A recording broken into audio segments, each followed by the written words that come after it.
স্বাগতম জানাচ্ছি তোমাদেরকে আমার একটি নতুন ভিডিওতে। আশা করি তোমরা সবাই ভালোই আছো। আজকে আমরা আলোচনা করব তোমাদের অষ্টম শ্রেণী অনুশীলনী 2.2-এর যে 12 নম্বর অঙ্কটি রয়েছে সেই 12 নম্বর অঙ্কটি নিয়ে।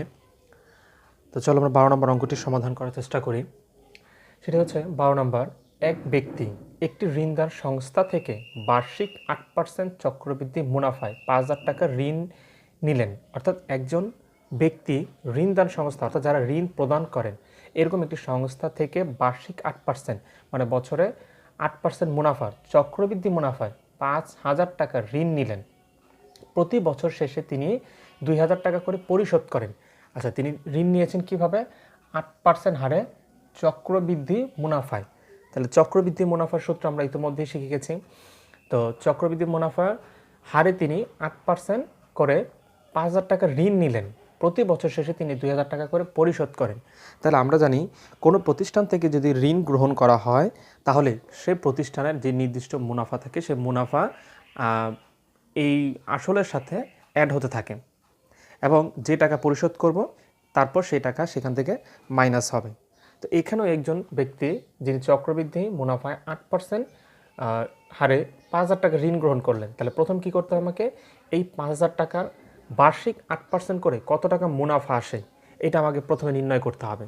তারপর তিনি প্রতি বছর শেষে 2,000 টাকা করে পরিশোধ করেন। এখন তিনি দ্বিতীয় কিস্তি পরিশোধের পর তার আর কত টাকা ঋণ থাকবে। তার মানে তিনি যদি এইভাবে দ্বিতীয় কিস্তি মানে প্রথম কিস্তি দ্বিতীয় কিস্তি পরিশোধ করে তাহলে আর কত টাকা তার ঋণ হিসাবে বকেয়া থাকবে। তাহলে আমরা জানি চক্রবৃদ্ধি মুনাফার সূত্র C is equal to P into one plus R to the power n. এটি হচ্ছে আমাদের চক্রবৃদ্ধি মূলধন মুনাফার সূত্র। তো এক্ষেত্রে আমরা লিখব, প্রথমেই দেওয়া আছে 12 নম্বর লিখব, দেওয়া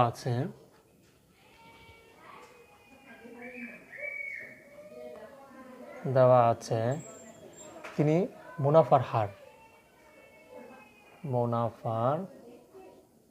হার আর সমান সমান 8%। তারপর কি করেছে? 5,000 টাকা হচ্ছে আসল। তাহলে আসল হচ্ছে পি সমান সমান 5,000 টাকা, কারণ আসলকে আমরা পি দ্বারা প্রকাশ করি, 5,000 টাকা। আর এখানে যদি আমরা মুনাফার হার 8টাকে যদি দশমিকে প্রকাশ করে নেই তাহলে আমাদের অঙ্কটি করতে সুবিধা হবে বেশি। তাহলে 8% মানে হচ্ছে 0.08। এরপর তিনি এভাবে সময় দ্বিতীয় কিস্তি, তার মানে তিনি প্রত্যেক বছর মানে প্রথম বছরে প্রথম কিস্তি, দ্বিতীয় বছরে দ্বিতীয় কিস্তি। তাহলে এখানে সময় এন সমান সমান আগে প্রথম বছরটা বের করব, হ্যাঁ, তারপরে দ্বিতীয় বছরে বের করবো। এই জন্য লিখছি সময় এন সমান প্রথম বছর। তাহলে আমরা জানি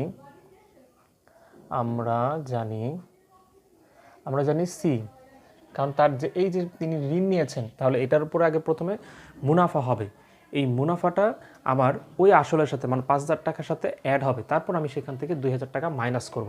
তাহলে আমরা জানি C is equal to P into 1 plus R to the power n. তার মানে এখানে পি মানে হচ্ছে 5,000। এরপর সূত্রের 1 প্লাস আর মানে হচ্ছে 0.8, তার উপরে 1 বছর মানে প্রথম বছরের জন্য এন সমান 1 বছর। তাহলে আমরা যদি 5,000 ইন্টু এটা যদি গুণ আকারে আছে তার মানে 1 যোগ 0.8, এটা যোগ করলে হবে 1.08। এর উপর যদি আমরা পাওয়ার 1 দেই তার মানে 1.08-এর উপর যদি পাওয়ার 1 দেই তাহলে এটা আসবে কত? 1.08। তাহলে আমরা যদি এবার 1.08 গুণ 5,000 গুণ করলে আসবে আমাদের 5,400 টাকা। 5,400 টাকা। অর্থাৎ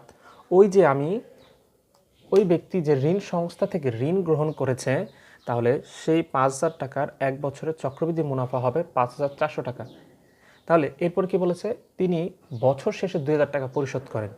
তাহলে এই যে 5,400 টাকা, এখান থেকে তিনি 2,000 টাকা পরিশোধ করছেন। তাহলে প্রথম বছর শেষে ঋণ বাকি, প্রথম বছর বা প্রথম কিস্তি শেষে প্রথম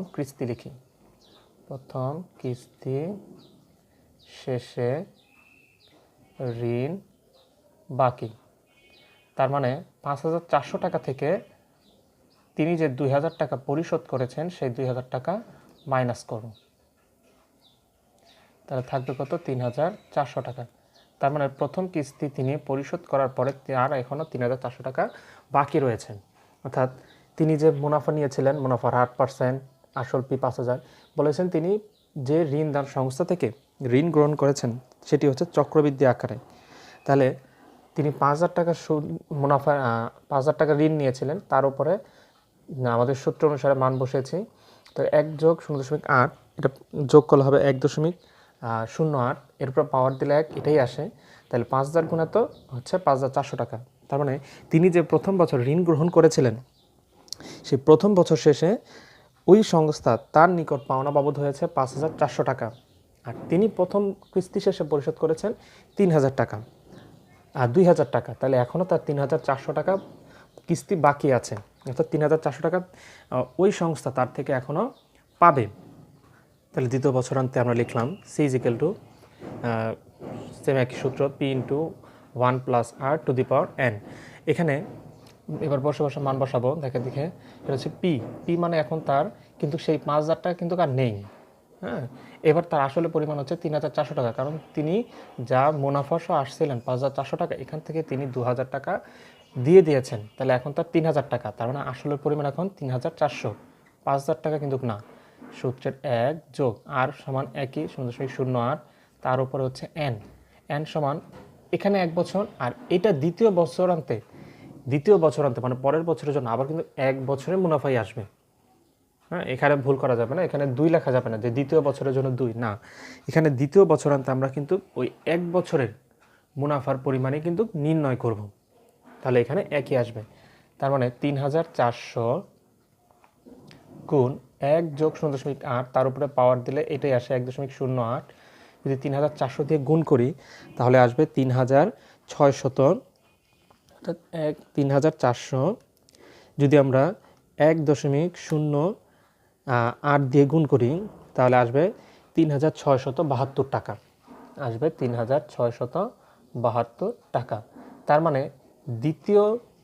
প্রথম কিস্তি দেওয়ার পরে তার যে 3400 টাকা যে বাকি ছিল, যেটা তার এখনও ওই ঋণ সংস্থা তার থেকে পায়, ওই 3400 টাকার উপরে আরও 1 বছরে মুনাফা সহ, চক্রবৃদ্ধি মুনাফা সহ তার নিকট আসবে 3672 টাকা। অর্থাৎ এখন দ্বিতীয় বছর শেষ পর্যায়ে এসে তার থেকে ওই সংস্থা 3672 টাকা পাবে। কিন্তু তিনি বলেছেন প্রতি বছর 2000 টাকার ঋণ পরিশোধ করেন, তাহলে 2000 টাকা যদি পরিশোধ করে দেয় তাহলে 3672 টাকা থেকে কমবে। তাহলে লিখব, সুতরাং দ্বিতীয় কিস্তি